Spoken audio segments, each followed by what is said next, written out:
Palapad nga coastal ug underwater cleanup drive gipasigdahan sa gamhanan og sa nagkalain-laing sektor sa Marine Sanctuary nga nahimutang sa Dakbayan sa Toledo. Ang report ni Femari Dumamo. Nagtinabangay ang mga mulupyo sa barangay Bato ug Kabituonan sa Dakbayan sa Toledo aron ka panalipdan ang kalikupan ilabi na ang marine life. Miyabag usab ang mga kawani sa pribadong sektor, mga kawani sa lokal nga kagamhanan sa Dakbayan sa Toledo, Toledo City Police, Coast Guard ug mga volunteer diver gikan sa daghan laing dapit sa Sugbo.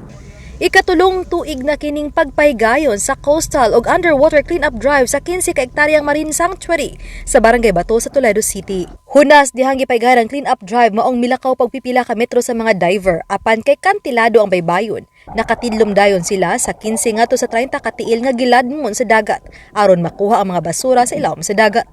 Ang maong adbokasya nagsugod lang sa napo ka mga empleyado sa usa ka thermal plant sa pribadong kumpanya haduol sa sanctuary. So it's really employees who have a hobby of freediving. Then one time na notice to nila na the plastic waste and residual waste dito sa surrounding waters natin were quite plenty na. So it started as sila lang, they organized themselves together with community divers, i-embed sa mga tao na the consciousness not to just throw their waste anywhere. Gihangop kini sa taga Toledo City Agriculture o DENR. Ang nangyari ay may basura, hindi naman ito napapalibutan ng bakod.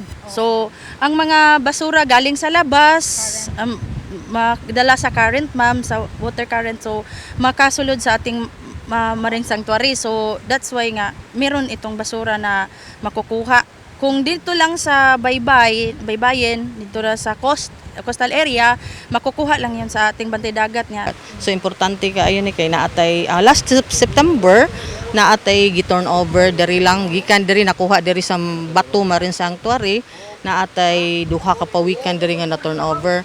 So ang isa ato is nakakaon jud siya plastic. So September to siya nato na rescue, then last lang March atoan na siyang nabuyaan og balik. Sagad sa mga nakuha, mga plastic bottles, cellophane, sako ug bisa na gani mga dagkong PC. Ang uban nga naara sa baybayon na munit sa mga ginagmay nga mga basura sa dapit. Human ang kapinusa ka oras nga pagpanglimpyo sa atong mga scuba basurero diri sa Marine Sanctuary sa Bato, Toledo City. Pipilagid ka mga sinakong basura ang nakuha apan giulagway nga kun itandi sa niaging tuig mas minus na hinuon karon. Kaysa niaging tuig anaa sa 280 kilos ang nakuha mga basura, apan karon anaa na lang sa 87 kilos nga mga basura.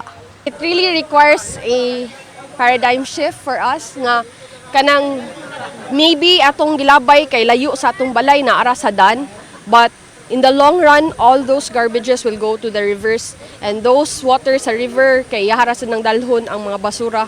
In the end, basin nunyag maglangoy rata together with the basura ba. Nahimo na usab nga binawa ng coastal cleanup sa usa ka pribadong kumpanya isip ilang tampo aron magpabiling limpyo ang Tanyon Strait Seascape Protected Areas. Lakip sa makabenepisyo sa coastal cleanup drive mao ang mga silingang isla, sama na lang sa San Carlos City sa Negros Occidental ug sa pipila ka dapit sa Reyon 6. Oba ni Cleofer Lumayo Gogrod Prado, Femari Dumabok. Balitang Bisdak.